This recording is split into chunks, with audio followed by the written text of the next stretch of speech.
জুবিনৰ অবিহনে মহানগৰৰ বিশেষ স্থান নিৰ্মাণ হৈ আছে জুবিন গাৰ্গৰ সপোনৰ ভিন্টেজ কাৰখন। জুবিনৰ অবিহনে পুনৰ নিৰ্মাণ হ'ব সপোনৰ গাড়ী। আধৰুৱা জুবিন গাৰ্গৰ সপোনক পূৰ্ণ কৰিব বাহন সেৱা কেন্দ্ৰই। হয়, বিগত কিছুদিন ধৰি সামাজিক মাধ্যমত এই দৃশ্যটো হয়তো আপুনি বহুবাৰ দেখিছে। এখন ভগ্নপ্ৰায় ভিন্টেজ বাহনৰ ভিতৰত জুবিন গাৰ্গ। পাছে বাহনখন আছিল জুবিন গাৰ্গৰ এখন সপোনৰ গাড়ী। জহি খহি যোৱা ভগ্নপ্ৰায় বাহনখনক নিজৰ মতে নিৰ্মাণ কৰিব বিচাৰিছিল হিয়াৰ আমঠু জুবিন গাৰ্গে,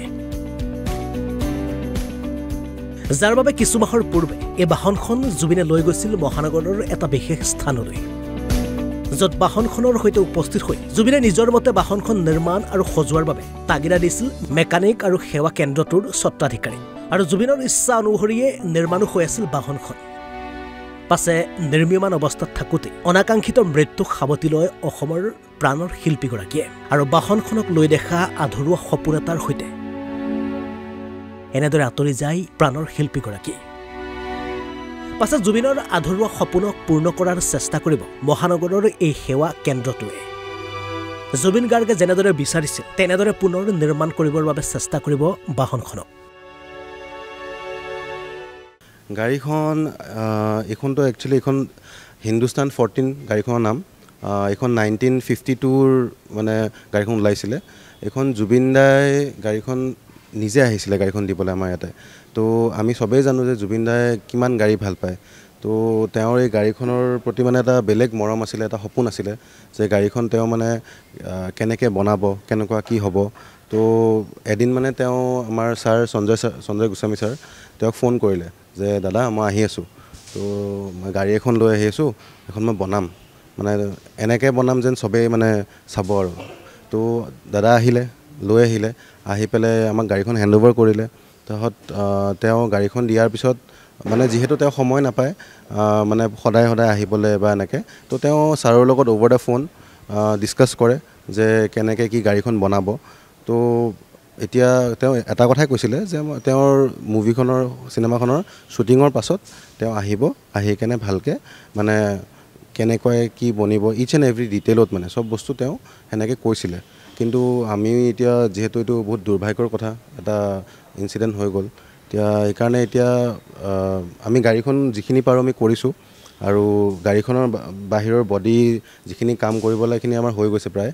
আৰু যিহেতু গাড়ীখন ইমান পুৰণি ভিন্টেজ, চ' ইয়াৰে বস্তুবোৰ পাবলৈ বহুত টান।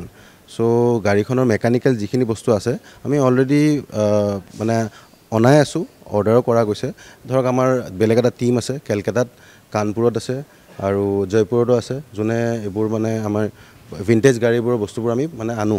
তো সেইকাৰণে মেকানিকেল কামখিনি হোৱাৰ পিছে গাড়ীখনৰ যেনেকুৱা মানে পেইণ্ট যোনটো হ'ব লাগে সেইটো হৈ যাব লগালগ। আৰু জুবিন দাই এটা কথাই কৈছিলে যে গাড়ীখন মানে অৰিজিনেলিটিটো লাগিব, গাড়ীখন বাহিৰৰ পৰা যেনেকুৱা আছিলে একদম একজেক্টলি সেনেকুৱা লাগিব। আৰু বাকী ভিতৰৰ বস্তুখিনি মানে ইণ্টেৰিয়ৰটো কেনেকুৱা হ'ব, চিটবোৰ ভিতৰৰ সেইখিনি তেওঁ আহি ডিছকাছ কৰিম বুলি কৈছিলে। তো এতিয়া চাগে আমাৰ ছাৰ সঞ্জয় ছাৰ তেওঁ গৰিমা বৰুৰ লগত কথাখিনি ডিছকাছ কৰি সেইখিনি আমি আগবঢ়াম আৰু কি কৰিব লাগে। আৰু সেইটোৱে তেওঁৰ দাদাৰ যোনটো সপোন, এইটো আমি কেনেকৈ পূৰ্ণ কৰিব পাৰোঁ সেইটোৱে আমি চেষ্টা কৰিম। আৰু আশা কৰোঁ যে বহুত ভাল হ'ব এইটো।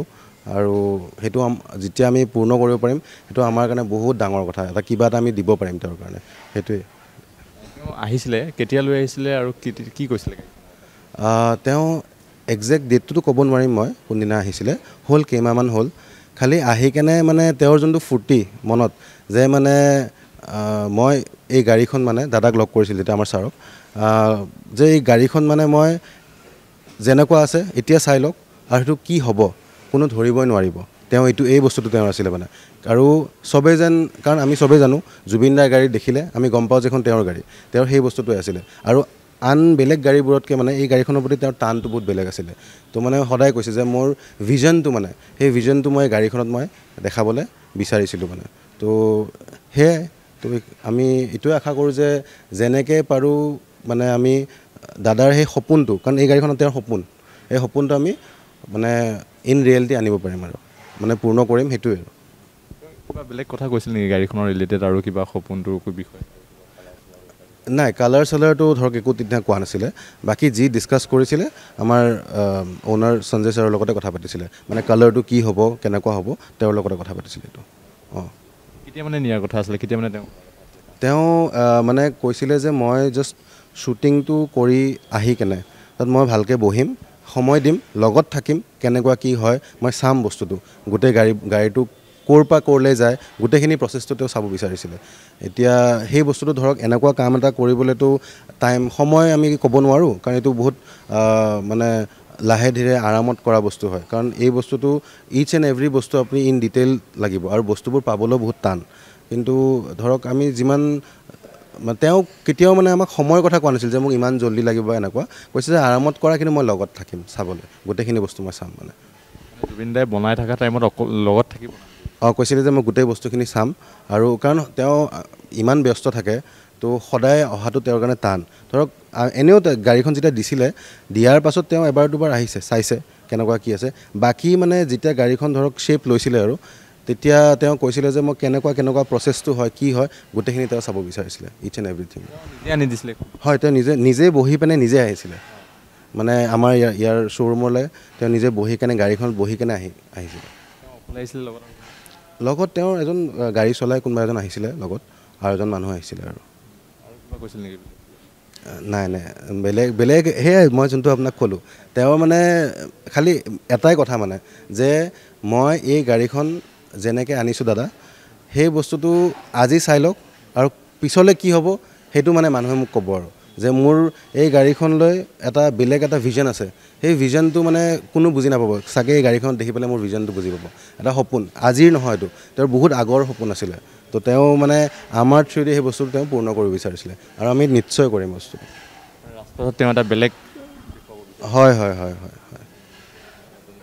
এয়া দেখুৱাইছোঁ আমি এইখনেই বাহন যিখন তেওঁ এটা সপোন আছিলে যাতে ৰাজপথত গ'লে চিনি পায় জুবিন গাৰ্গৰ যিখনটো সপোন আৰু সেই সপোনটো আজি সপোন হৈ ৰ'ল কোনো নাভাবা যি খবৰ 19 তাৰিখৰ সেই খবৰটোৱে সকলোকে যিহেতু কন্দুৱালে আৰু আজিও এই যি সপোন তেওঁ বহুকেইটা সপোন আছিলে চিনেমাখনৰ পৰা আদি কৰি তেওঁ বাহনসমূহৰ যি সপোন তেওঁ গাড়ী যিহেতু চখ আছিলে গাড়ী ভাল পাইছিলে আৰু এইখন যিখন তেওঁ বাহন যিখন সপোনৰ বাহন বুলি ক'ব পাৰি আৰু সপোনৰ বাহনখন এতিয়া এইদৰে গেৰেজত পৰি আছে এতিয়া নাই তেওঁ কোনো ধৰণৰ কথা ক'বলৈ বা কেনেকৈ কি কৰিব তেওঁ বহি বুলি কৈছিলে গাড়ীখন নিৰ্মাণ কৰি থকা সময়ত বহি তেওঁ চাব কেনেকৈ কি ডিজাইন কৰিব কিন্তু আজি সেইসমূহ ক'বলৈ যেন নাই এয়া আমি দেখুৱাইছোঁ এই পৰিৱেশ অসম লাইভৰ দৰ্শকসকলক এইখন বিশেষ বাহন যিখন বাহনক লৈ জুবিন গাৰ্গে দেখিছিল সপোন আৰু এই মুহূৰ্তত এইদৰে গেৰেজত এনেধৰণে পৰি আছে গাড়ীখন গুৱাহাটীৰ পৰা বিকাশ দাসৰ ৰিপৰ্ট অসম লাইভ 24